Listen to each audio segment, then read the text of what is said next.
Hammaga salom. Bugun uy sharoitida tovuq go'shtidan shaurma tayyorlaymiz. Birinchi bo'lib tovuq go'shtini videoda ko'rsatilgan shaklda to'g'rab olamiz.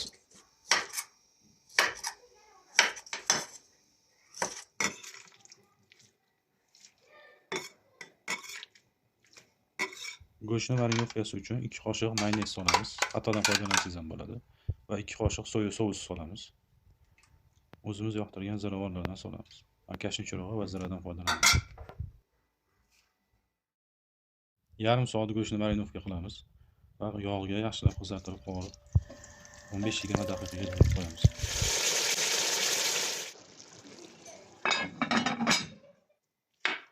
Go'sht tayyor bo'lguncha barcha kerakli masalliqlarni videoda ko'rsatilgandek to'g'rab olamiz.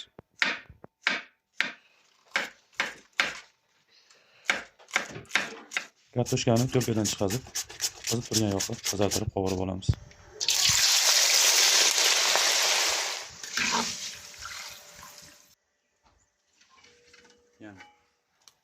Sos uchun mayonez, ketchup va go'shtni o'zidan chiqqan selidan aralashtirib tayyorlab olamiz.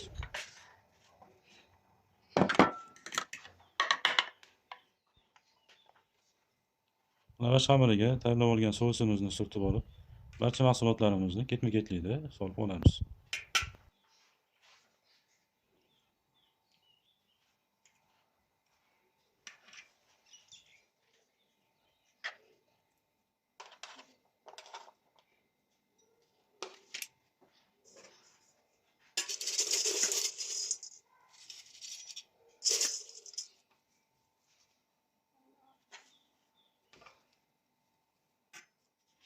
Shu joyga yaxshilab ahamiyat bering. Lavash xamirini xuddi shu uslubda o'rasangiz, mustahkam ochilib ketmaydi.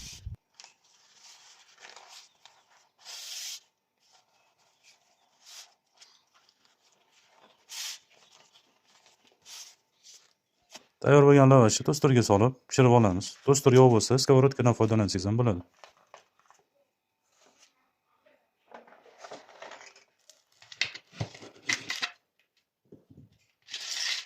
To'ycham, baho beringchi.